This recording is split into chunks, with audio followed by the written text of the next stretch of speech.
बच्चों नमस्कार। बच्चों हम लोग कक्षा 7वीं गणित में सांख्यिकी पढ़ रहे हैं, स्टैटिस्टिक्स पढ़ रहे हैं। आज हम पढ़ेंगे बच्चों भाग 4 और अंतिम भाग। तो चलिए बच्चों बिना देर के शुरू करते हैं भाग 4 और भाग 4 का पहला प्रश्न। बंटन 5, 9, 4, 6, 12, 8 की मध्यिका ज्ञात कीजिए। एक बार और सुनेंगे बच्चों। बंटन 5, 9, 4, 6, 12, 8 की मध्यिका ज्ञात कीजिए।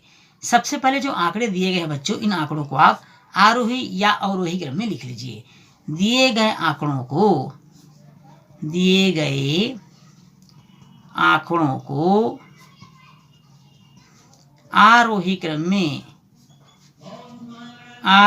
में व्यवस्थित करने पर या लिखने पर, ऐसा आप जरूरी नहीं है आरोही क्रम में ही हो, अवरोही क्रम में भी आप लिख सकते हैं। हम यहाँ पर आरोही क्रम में लिख रहे हैं।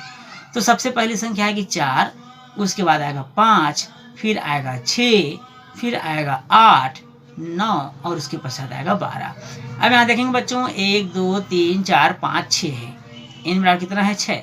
अब बताइए 6 कैसी संख्या है बच्चों? 6 जो कि सम है। क्या है बच्चों? सम है।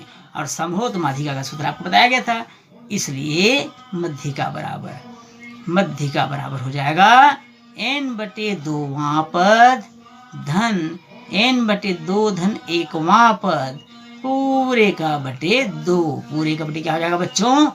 2। अब मान रख देंगे यहाँ पर n का मान कितना है यहाँ पर? 6। 6/2वां पद धन 6/2 धन 1वां पद, ये इस तरह से हम मान रख देंगे। पूरे का बटे हो जाएगा 2। 6 को 2 से भाग करेंगे तो हो जाएगा बच्चों तीसरा पद धन 2 × 6 और 1 4, तो ये 4वां पद हो जाएगा। 3 और 1 4वां पद पूरे का बटे 2। अब तीसरा पद कौन सा है देखेंगे श्रेणी में 1 2 3। तीसरा पद क्या है बच्चों? 6 धन चौथा पद कौन सा है? 8/2। 8 और 6 कितना होता है बच्चों? 8 6 14/2 बराबर कितना हो गया? 7। 7 क्या है? हमारा अभिष्ट मध्यिका और आंसर भी होगा। आइए बच्चों देखते हैं अगले प्रश्न को। मध्यिका ज्ञात कीजिए। क्या ज्ञात करना है बच्चों? मध्यिका ज्ञात करना है। 4, 5, 10, 6, 7, 14, 9 और 15। तो जैसा कि इससे पहले के सवाल को हमने बनाया था, वैसे ही सबसे पहले क्या करेंगे बच्चों? आंकड़ों को आरोही या अवरोही क्रम में व्यवस्थित कर लेंगे। आंकड़ों को आरोही क्रम में लिखने पर, आरोही या अवरोही क्रम में आप दोनों में से किसी एक क्रम में लिख सकते हैं। तो सबसे पहले आएगा 4, फिर 5, फिर 6, फिर 7, फिर 9, फिर 10, 14 और आखिरी में आ जाएगा 15। इस तरह से कुल मिलाकर आप देख रहे हैं बच्चों यहाँ पर 8 संख्याएं। 1 2 3 4 5 6 7 8। 8 जो कि सम है। क्या है बच्चों? सम है। अब सम हो तो मध्यिका का सूत्र आप सबको पता है।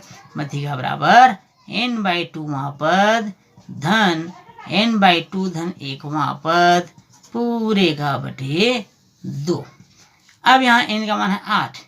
8/2वां पद धन 8/2 धन 1वां पद पूरे का बटे 2।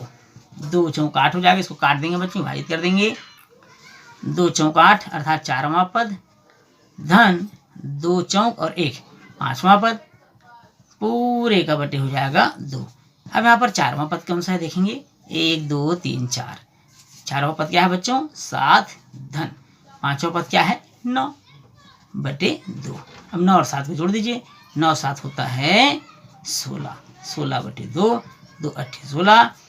हमारा अभिष्ट मध्यिका होगा 8 और ये हमारा आंसर भी होगा। प्रथम 5 समप्राकृत संख्याओं का मध्यिका ज्ञात कीजिए। एक बार प्रश्न सुन लेंगे। प्रथम 5 समप्राकृत संख्याएं। तो सबसे पहले हम देखेंगे बच्चों कि प्रथम 5 समप्राकृत संख्याएं कौन कौन सी हैं।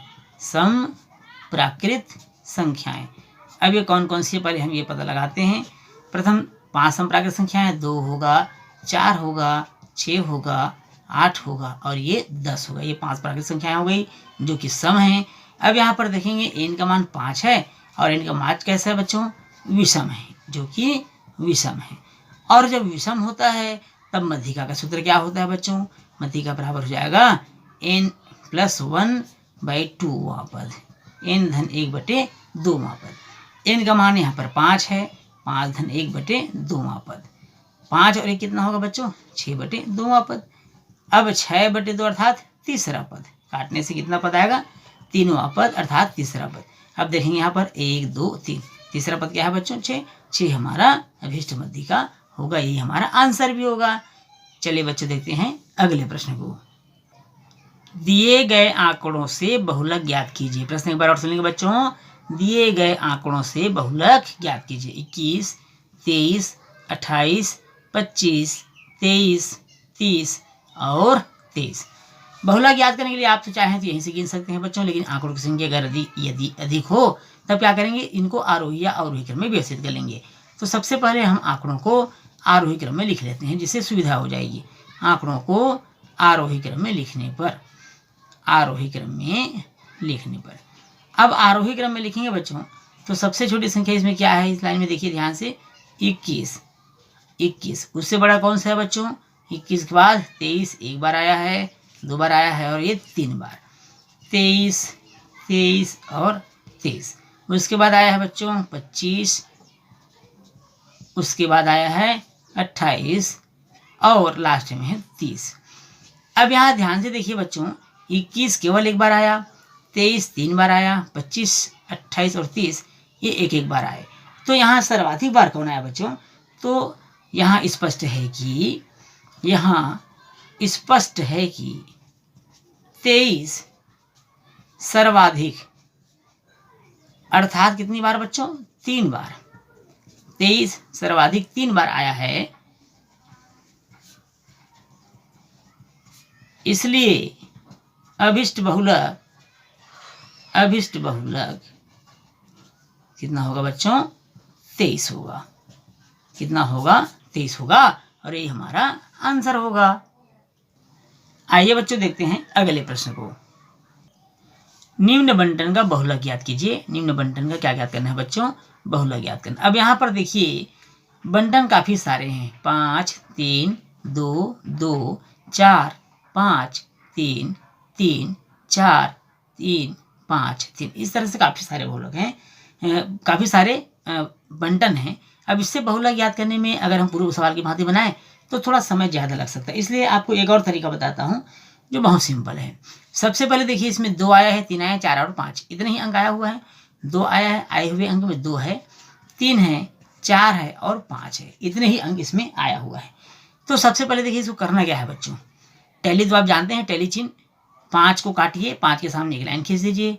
3 2 2 4 5 3 पुनः 3 4 3 5 3, ये इस तरह से आप टैली चिन्ह से इसको चिन्हांकित कर दीजिए। चिन्हांकित करने के बाद आप देख रहे होंगे 2 बार आया है, 3 5 बार आया हुआ है, 4 2 बार आया हुआ है और 5 3 बार आया है। अब यहाँ पर सर्वाधिक बार कौन आया बच्चों? 5 आया हुआ है। अतः स्पष्ट है कि 3 सर्वाधिक 5 बार आया है। कितनी बार आया है बच्चों? 5 बार आया है, इसलिए अभिष्ट बहुलक क्या होगा? 3 होगा। कौन होगा बच्चों?